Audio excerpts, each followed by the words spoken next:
The American justice system is supposed to protect those who are innocent and punish those who are guilty. But what happens if that system is flawed?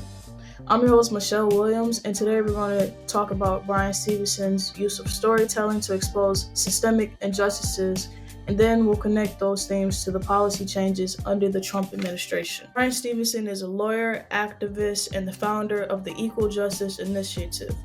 His work focuses on defending those wrongfully convicted, fighting racial bias in sentencing, and challenging excessive punishments.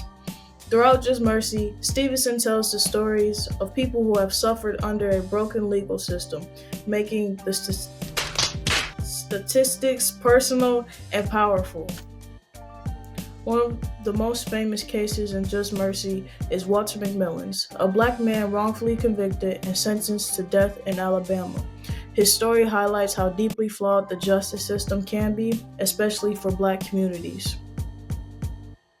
While Stevenson's book was published in 2014, the issues it raises still remain relevant, especially under the Trump administration, which saw significant changes in criminal justice policies.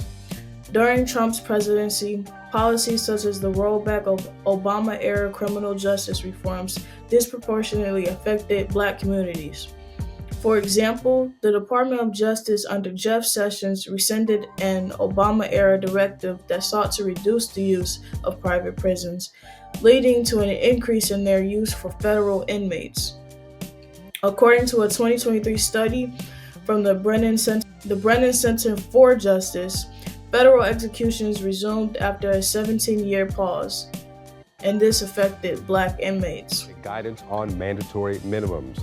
In a statement, former Attorney General Eric Holder says the new policy is, quote, dumb on crime. He continued with this.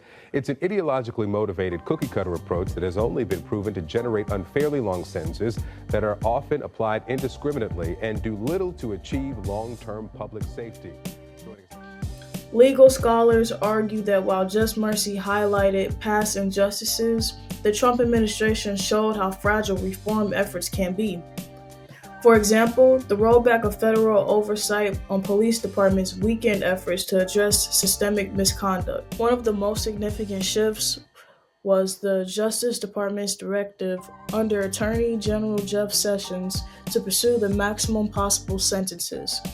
This marked a return to tough-on-crime policies that affected communities of color.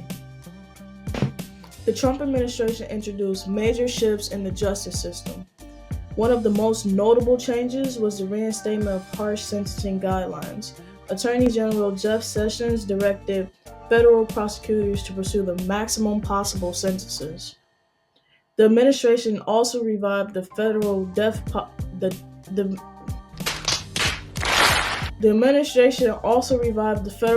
penalty, executing more prisoners in 1 year than any president in modern history.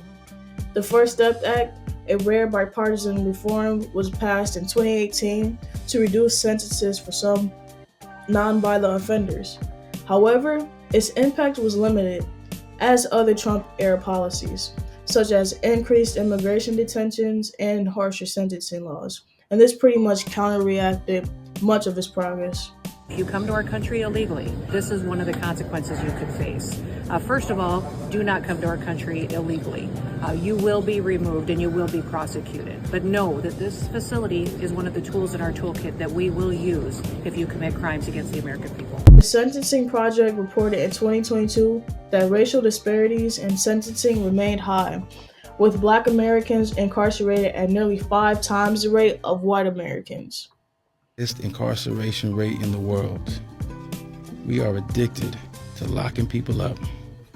Despite having only 5% of the world's population, the U.S. has 25% of the world's prisoners. The land of the free, it seems, is anything but. Despite some bipartisan reform efforts, data shows that the incarceration rate for minority groups remained disproportionately high during Trump's presidency. So, what can we do? How can we fight? The fight for justice didn't end with Just Mercy, and it didn't stop with the Trump administration. Support organizations like Equal Justice Initiative stay informed about policy changes, and advocate for fairness in the legal system. We can also push for legislation that promotes fair sentencing, demand police accountability, and educate ourselves and others on systemic inequalities. As Stevenson says, each of us is more than the worst thing we've ever done. So let's work toward a justice system that reflects that.